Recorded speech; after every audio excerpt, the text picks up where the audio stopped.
Good morning. Hope you're doing well. Um, One of the things that me and my family like to do is we like to explore. I like to go on trails and see the area and stuff like that. And a few years ago, when we moved in, we went downtown to where Battle Park is. And, Battle Park, on the road, you don't see much of it. You just see a little trail going out for a parking lot where the old monument used to be and all that stuff. And I remember going in there with my wife and my kids and stuff like that. And we go over to where the river comes up, and you can see where the waterfalls are and all that fun stuff. And we would walk around up to the fields by the main highway and all that stuff. And in the midst of it, there's this cemetery, which the cemetery is it's pretty neat because you're in an old town, and so you want to see this old cemetery. No new bodies are being put there, no new people. And you were like, how old of a gravestone can you find and stuff like that? And so we were looking and stuff. I don't think we found any that were more than 100 years old. But in the midst of that, we were just walking around exploring this whole place. And there's a sign that keeps saying post office. And then, I'd heard stories that the town was founded around a post office and all this stuff. And I didn't realize at first that it was in the woods down at Battle Park. And so we drove around and walked around and went up the trail and all this stuff. And there's this rocky outcropping there. And in the midst of it, you find this plaque, and the plaque saying that this is where the first post office is back in the early 1800s. And it's like, wow. And you start searching, right? I started searching around looking for like remnants of the building. Now, I didn't figure I'd find debris like that, but I mean, like, is there an old pad for the concrete footings or all these different things? And I couldn't find anything. And it was in the midst of this woods. It's like, this is where the town started, and it was crazy. And it quickly made me think about where I grew up.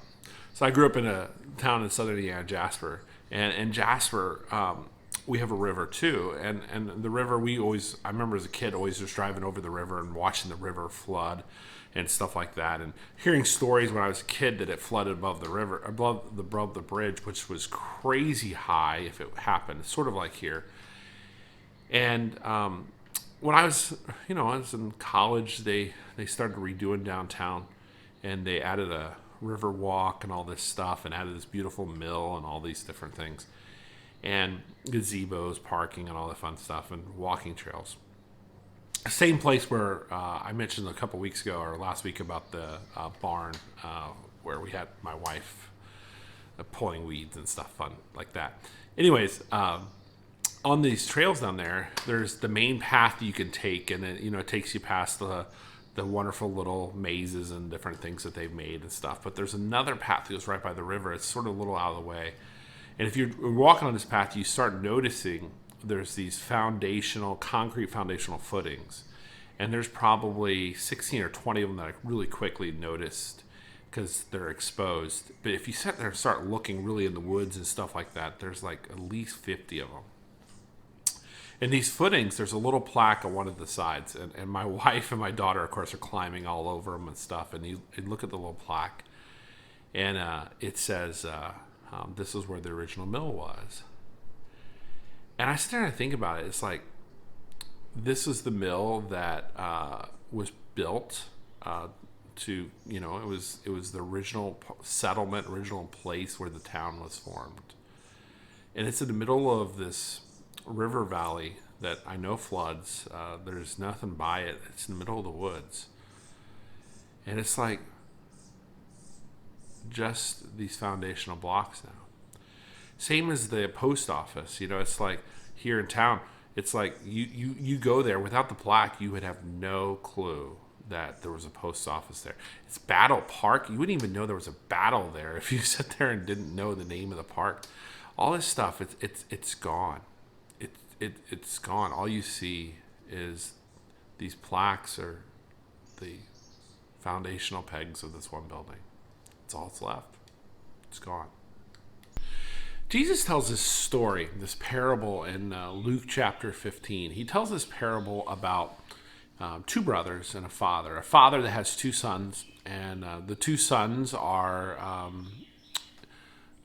his sons, and the younger one decides in the midst of it in the midst of life, to ask for his father for his inheritance. So he asks his father an inheritance, which is extremely disrespectful, basically saying, "I wish you were dead." And the father gives him his inheritance. He eventually decides to go off to some foreign country. He squanders all of his wealth. He squanders everything he has. He wastes it all and finds himself feeding pigs. And he realizes, it's like, I would do better as a servant in my father's house. So he makes this decision to return back, sort of seeking forgiveness, but sort of like, okay, I can get a job here. It'd be a better job, possibly working in my father's house. As he's a long way off, his dad sees him and says, okay, hey, let me run out to him. And he runs and embraces him, kills the fatted calf, puts a ring on his finger, a robe on him, and all this stuff. And it celebrates. It has a big party, a big celebration, because this son of his returned. It's a great story. It's wonderful. And a lot of times at that point, we sort of end, we if you look at the story, it's a story of grace and of love, of the prodigal son that's run away and done his own thing and has returned. And for me, I look at this story. We want a father like this, right? We want a father that loves us and cares enough to do that. We want that kind of father that will forgive us and show us that kind of grace. And there's a lot of things. We talk about this a lot. This story is, I've heard it preached. I have one pastor growing up. I think I heard him preach on this one story at least 7 or 8 times in a very short amount of time. I know I've spoke on it here, I think, twice at least. And we normally focus on this story, and we sort of get stuck there, and that's sort of where we end with the story. But the reality is there's a second part of this story, and we forget the character of the older brother. He, a lot of times, is forgotten. This older son that is forgotten, he's not lost. He's there. He obeys. He does the right things. He's not this prodigal. He's not a bad seed, a bad apple, however you want to say it. And when he sees or hears that the son has returned and all this partying going on, he gets angry, he gets upset. And his dad wants to come out to him and says, hey, what's going on? Come on in. Your brother's back. This is exciting. It's all excited. And there's a statement, or the statement from the older son says this statement. He says, look, all these years I have been slaving for you and never disobeyed your orders. But when this son of yours who squandered your property with prostitutes comes home, you kill the fatted calf for him. If you listen to it, he says slaving, and he says this son of yours. He's so upset that he's using these words that are just not pleasant.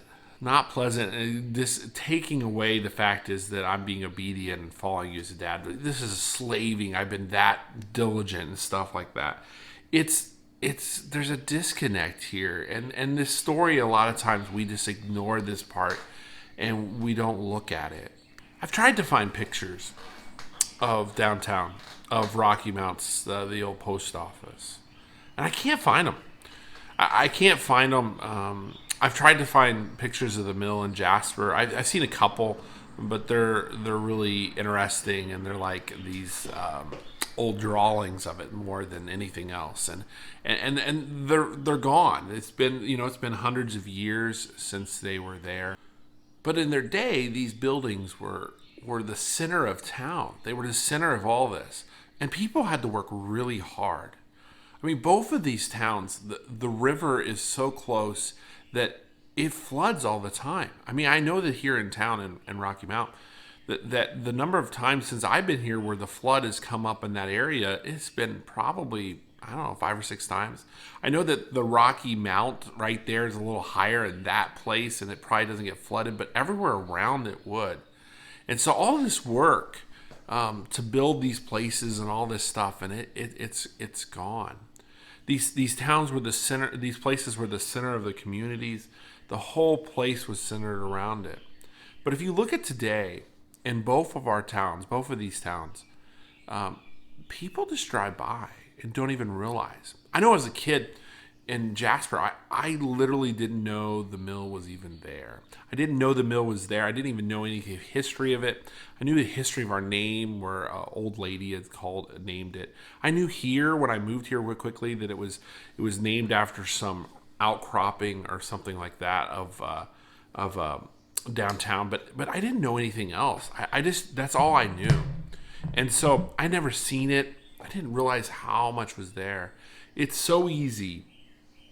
It's so easy to miss it. The older son, he in his own words, he had used the word slaved to build the father's estate. He'd done all this work. He had done all this stuff to create this house, this family, and all this stuff. He had followed the rules. And this brother, as he says, this son of yours, he'd come back and he felt like he was wasting it all again. A few weeks ago, we had the people that used to own this house that I'm living in, or that we bought. They came by. They had when we bought the house, we talked to them a little, and there's a lot of plants in the backyard. It's a beautiful yard, and they asked if they could have a few of the flowers or some plants. I don't know what they are. My wife would. When it got springtime, because it wasn't the right time to replant them or whatever when we bought the house, and so we wanted to make sure they had a place to put them and all that fun stuff. And so they came by a few weeks ago, and when they came over, they looked at the place, and I made a comment because we have a new roof on the house and stuff like that, and they talked and reminisced about stuff. But we were in the backyard, and the lady made a statement to my wife. And it stood out to my wife, and it stood out to me a little. She said, I couldn't deal with someone coming in here and destroying this yard.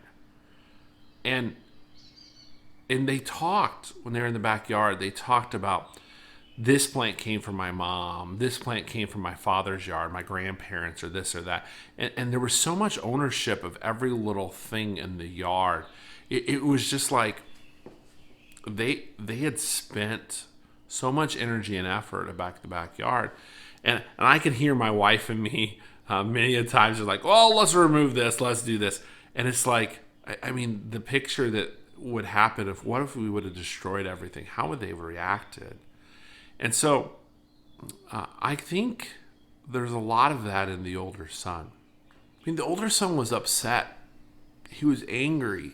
He knew that the Father's forgiving act, which we all desire, right, was going to cost him. I mean, sometimes we don't necessarily think about that, but the reality is, God forgiving cost the family. And you're like, that sounds bad. But we don't want to admit it. We know it in our hearts. We know it in our minds that there's a cost. That when God shows grace, that there's a cost to the church. There's a cost to the family. We have to forgive someone. We have to show them grace. Someone's done something wrong in the church, and so we have to accept them back. And we're like, I don't. And so we put up our defenses. It's like, you can be in charge of a ministry, and what if someone new comes in? It's not even if they have been a prodigal. If they've been not a part of the church and someone new comes in and are like, are they going to take over my ministry? Or are they going to take over my role? Or are they going to take my seat in the sanctuary, which is always funny. Those kind of things. There's a whole list. What happens if someone new comes to our small group? It's like, they might talk and I can't share. Or a new pastor, all these things. You can look at all that stuff. And I think that the older son's reaction is in direct connection to who Jesus is talking to. He's talking to these teachers of the law and these people that are just critical of Jesus and who he's hanging around. like the older son. They're the people that have been in the church forever. And they're getting upset because Jesus is healing people or including people back in that is going to cost them. What do you think about that? What do you think about the fact is that accepting others has a cost? We don't really want to admit it normally, because admitting it means then we have to acknowledge that we got a problem. A lot of people that look at this story, they forget this part because they don't want to acknowledge the fact is there's a cost for the church in forgiving. Now, Jesus uses this parable. He says these statements because he's being completely honest with the church. He's being completely honest with us. There's a cost to us as the older child when people are forgiven. But it's worth it. We're to be a part of the celebration. Even if we're not going to be the one that's honored all the time. Even if, we've been faithful in the church for our whole lives. It's worth it. Because this son of the Father, this brother of ours, has been restored. Yeah, the mill might be gone, and our brothers might not see it. They might come in and cause us to have to move, and things change.